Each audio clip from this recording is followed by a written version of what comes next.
Bonjour à tous et bienvenue dans notre podcast Paroisse Sainte Famille de Luvungi. C'est social media que nous permet de partager l'expérience de la foi, l'engagement des chrétiens dans la paroisse, ainsi que l'engagement des chrétiens dans la société. Bien, aujourd'hui, je suis très ravi d'être accompagné par notre maman. Elle va se présenter. Et nous allons parler de la joie dans la famille. Et ainsi que l'éducation des enfants. Parce que nous tous, nous sommes sortis de la famille. Alors, sans tarder, je vais vous donner l'occasion pour vous présenter. Merci mon père, je suis ravie d'être ici. Je m'appelle Nyota Kidata Elvire, je suis maman de 4 enfants et je fais partie des fidèles de la paroisse Sainte Famille Luvungi. Alors, comme je disais, aujourd'hui, nous allons partager l'expérience dans la vie familiale. C'est vrai que vous savez vous présenter par rapport à votre identité. Alors, selon vous, quelles sont les sources de joie dans la famille? D'abord, bien sûr, dans votre famille. Merci mon père. Pour répondre à cette question, je ne peux pas vraiment confirmer que la source de joie dans la famille, c'est ça. Cette question peut être, c'est pas comment dire, mais on peut y répondre d'une façon ou d'une autre. Ça dépend de la personne. Par exemple, pour un capitaliste, lui te dira que la source de joie dans la famille, c'est le fait d'avoir le moyen pour subvenir aux besoins du couple. Alors, si le mari apporte quelque chose, la femme aussi travaille, elle met sa part. L'ensemble là permet de faire les projets dans le ménage. Ça permet aussi, si vous avez le moyen, il n'y aura pas beaucoup de stress. Vous aurez la facilité de vivre, de répondre aux besoins des enfants. Donc le fait là d'avoir les moyens, un capitaliste peut appeler ça source de joie dans sa famille. Alors, si nous allons un peu plus loin pour un traditionnaliste africain, lui peut te dire que la source de joie dans la famille, c'est le fait d'avoir l'enfant ou les enfants. Il suppose que le couple qui n'a pas d'enfant ne vit pas vraiment la joie. Voilà, il suppose que le seul qui donne, donc le goût de la famille, c'est vraiment la présence de l'enfant. Voilà la source de joie pour un capitaliste et pour plutôt un traditionnaliste africain. Alors, pour moi, personnellement, en tant que chrétien, et l'expérience que j'ai dans mon foyer, la source de joie, c'est vraiment la Bible, la parole. Quand je lis la parole, je me sens consolée.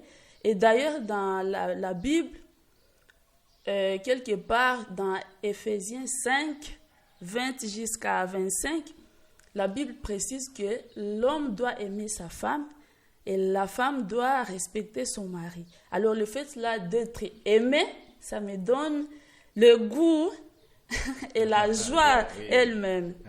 Alors là où il y a l'amour d'abord c'est Jésus. Quand on parle de l'amour dans la Bible, c'est Jésus lui-même. Alors moi je mets Jésus au centre de ma famille.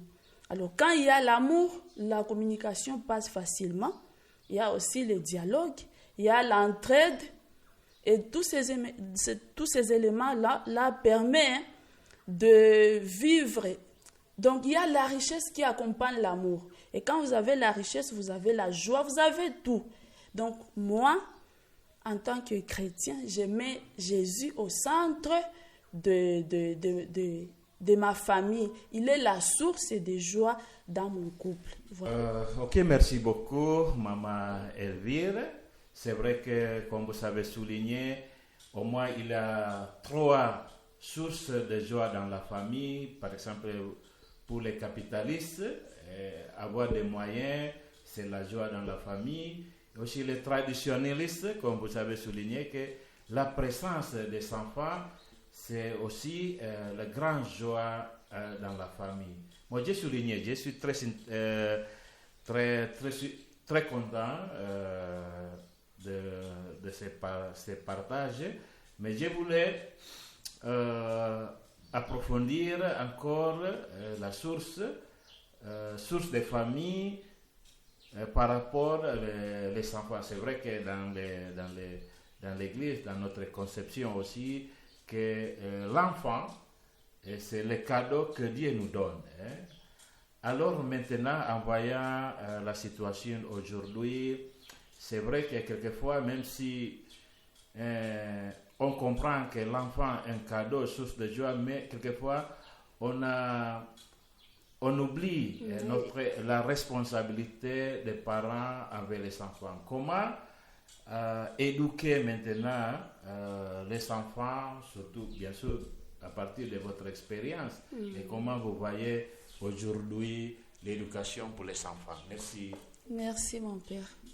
Pour cette question, comment éduquer les enfants comme cadeau que Dieu nous donne? Avec l'expérience que j'ai, je dirais d'abord qu'éduquer les enfants, c'est toute une école. Pourquoi? Parce que, premièrement, ça demande de passer beaucoup de temps avec les enfants. Donc, passer du temps en tête à tête avec les enfants, être là et suivre attentivement leur formation.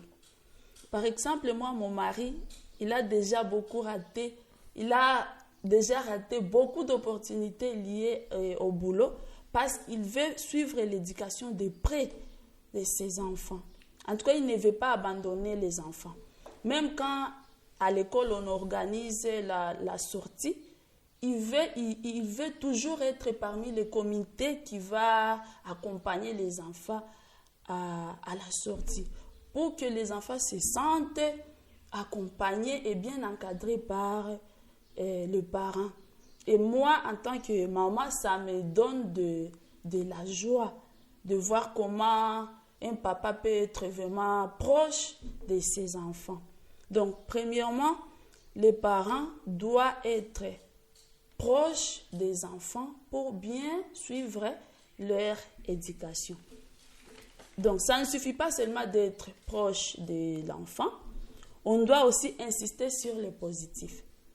Si l'enfant pose un acte de positif, si l'enfant vous plaît, le parent doit savoir comment encourager, comment féliciter, comment apprécier.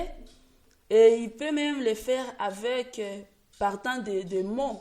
Par exemple, félicitations mon ami, tu as bien fait, courage, ainsi de suite.